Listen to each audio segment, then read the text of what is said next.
Thanks for joining us today for BRMC's Healthy Connections.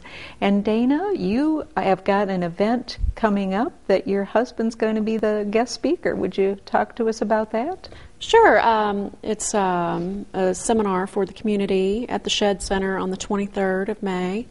And he's going to be talking about anterior hip replacement, which he's been doing for about 5 years now. And we're just really anxious to inform the community because it's such a great, it's so much easier on the patient with this approach. It's not a different implant. The implant is the same. It's really just the difference in the way that the surgery is performed that makes it much easier for the patient. Because it doesn't cut through muscle, if I understand it correctly. Right. It's a muscle-sparing technique. Yeah. So it's a little more difficult for the surgeon probably, but it's much better for the patient. And so it's just very gratifying to see these people come in after they've had surgery 2 weeks ago, and they just walk in without any assistive devices. So anyway, it's pretty amazing, actually. So the recovery time is far less, and I'm sure that if it's less invasive, then it's also as far as cutting down on any sort of germs or anything else. Right. Exactly. What's the word I want, Mike?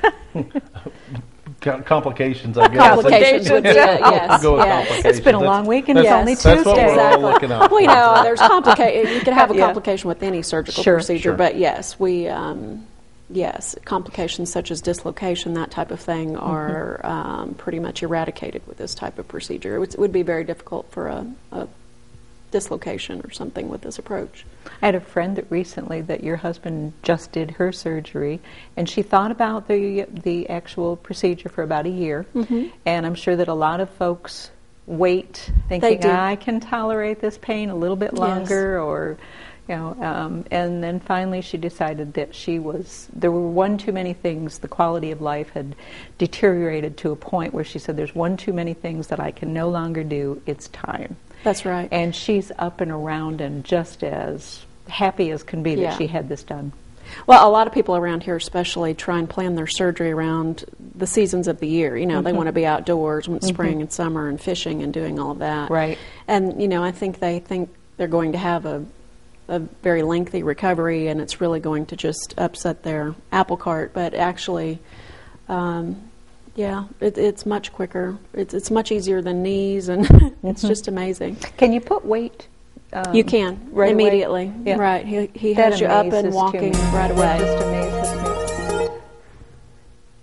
But so it's nice to know that people can get out of bed pretty quickly. Yes, they'll be up and around. And that's just so unheard of. As a matter of fact, typically it's a 3-day inpatient stay, but we have patients that are like, I can go home. I want to go home. And we're like, well, let's make sure you're good and steady on your feet, and your blood counts are all good. Right. Don't want you to have to come back in right away. Correct. Sure. Correct. So tell us about, now this is going to be over at the Shed, so that on May 23rd from noon to 1. Yes. And the folks really should be calling for reservations. So it would be nice to be able to plan, kind of have a head count. So yes, we would like for people to call our office, which is 424-4710. Okay. And that way we can get a head count, make sure we have enough food. The other thing about this that I think is kind of neat is that we plan to have a panel of patients that have had the procedure there. So the patients wonderful. Can actually maybe entertain questions from the audience and get, have a patient's point of view. And you really, that's just perfect. Yes. Because the camaraderie that you find when people are saying, well, I know that gal up there, and she's had it, and So that's a it's one thing for us to sit here and talk and go on about what a great thing it is, but until you talk to somebody that's actually had it and can tell you firsthand, I think it's a little more credible at that point. And I don't know if we mentioned, we need to be sure and do that. This whole seminar is free. It is.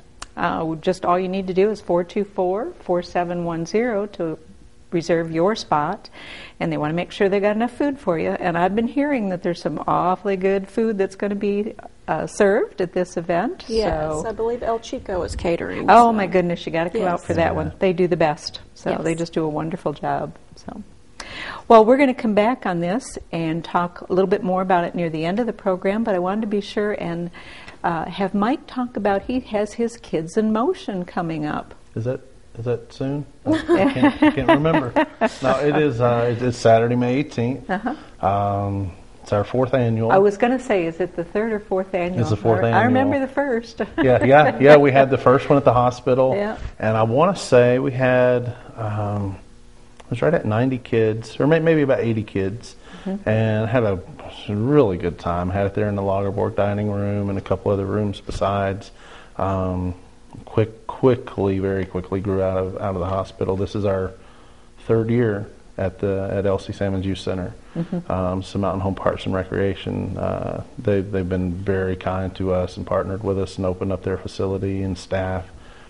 And you use every ounce of it. I've had the pleasure of being there. There's not a square inch of that building we don't. Outside, we're inside, everywhere. Parking lot, everything. Everywhere. Is it going to rain? Yeah. No. I think the rain's holding off. The rain's holding off. Last I saw, never allows it to rain. Nope. We actually put in an order. Yeah. Thank you. And we were talking about this earlier with a couple other people. We've never had an issue. One year it was a little warm. Last year it was kind of breezy and cool until about 10 o'clock. Then it got really nice. This weekend, I think, it's 83 and sunny. So that'll be great. It's going to be 66 the night before. So for people who don't know, Kids in Motion actually is kind of taking on a life of its own. And I came to you 4 years ago and said, I would love to do this. Here's what I have in mind. And you said, well, I like the premise, not so much the concept. My thought was to have professionals stand and give mini lectures, if you will, presentations. And you said, let's think of a way we can make this more fun. Yeah, bring in the clowns. Come on. Bring them in. So what we do is this year we have 12 different presentations. Dr. Moore is one of the presenters. He'll be giving information on bone and joint health for wee ones and how it affects us later in life. I was talking to my children the other night about how they take care of their teeth today at 8 and 10 affect them, when they're 43 and much past. So basically, we'll have a dentist, have an orthopedic surgeon. Johnny Harvey will be there. We have exercise physiologist, Whitney Elshire, physical therapist, nutritionist, all sorts, nurses, all sorts of professionals, and truly experts in their field. And when they will give about a 10 to 12 minute long presentation to each group of children, and then that group of children will move to the next presentation, if you will. When we build these presentations, sitting around a table, and we've been working on this year's event since January the 1st, I think it was a Tuesday. We only really have one rule: it has to be fun. Obviously, the kids have to learn something, but if it's not fun, it's a great way to learn. Yeah, absolutely. So what we found, and I find this with my own children, is Colin and Bailey, they're forever bringing stuff throughout the year, something they learned at a past Kids in Motion event. The kids really do hold on to this stuff. They learn it in a fun atmosphere. They really don't feel like they're being taught. And I think that helps. But we just have so much fun. It is a free event, as you know. Do you divide the kids up by age groups? We do, and that's always something we talk about. Do you go by age or do you go by size? A lot of times, we have very small 7-year-olds. Sometimes we have larger children in a 4-year-old capacity than other kids. So we do pay some consideration to the age at the end of the day, because they are being active together. We try to group them by size as well. Put them in light groups. I certainly don't want a 4-year-old with an 11-year-old. It's not fair to either group, because I know, even though these are broader presentations, if you will, I'm certain Dr. Moore and Kim Petkovich can talk a little differently to the 5-year-olds as they would to the 11-year-olds. Sure. I mean, it just makes sense. So, Sure. we Right. all, you have to scale it to your children. And I know one of the things that you've really expressed this year and pointed out many times is to be sure that the parents understand this is not a drop your child off for the day, have fun. It's be there with your child. Absolutely, for several reasons. We're not, and this has happened the last year or two. a couple parents have dropped their children off, and we're not in a position to tolerate that. I think it's very important that the parents get this education as well, for several reasons. But I tell you, children more and more, and I do think the tide's turning. I think we've gone through a lot of years, a few decades of children becoming less active. And the numbers absolutely prove it. Right, and I do think, I hope we finally hit the top of that unfortunate trend. And it does seem like a lot of research is beginning to show that we're kind of on the downward side of that, and I hope so. But parents need to understand, and myself as well. My children attend.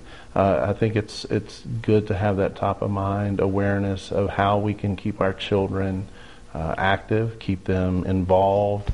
If it's 98 degrees outside, it's one thing to let your children play inside. But I mean, days like this, when it's 80 degrees outside and it's beautiful and sunny, there's not real reason for the kids to sit inside and play video games. Nope. In my estimation, Right. that's just the way Right. I am at home. I mean, we just don't stay inside on days like this. Yep, and it's great to get outside and Absolutely. I mean, we live in one of the prettiest parts, I think, in the world. Certainly in the country, and I think we could take advantage of it. There's so many areas around town and around the area that you can go ahead and walk or bicycle safely, Right. And Oh, do yeah. things with your children. Right. So. Absolutely. Well, let's pursue this a little bit more. We need Sure. to take a short commercial break. We'll be right back. Don't go away. We're going to be talking about the seminar that Dr. Moore is giving coming up later in May and Kids in Motion. We'll be right back.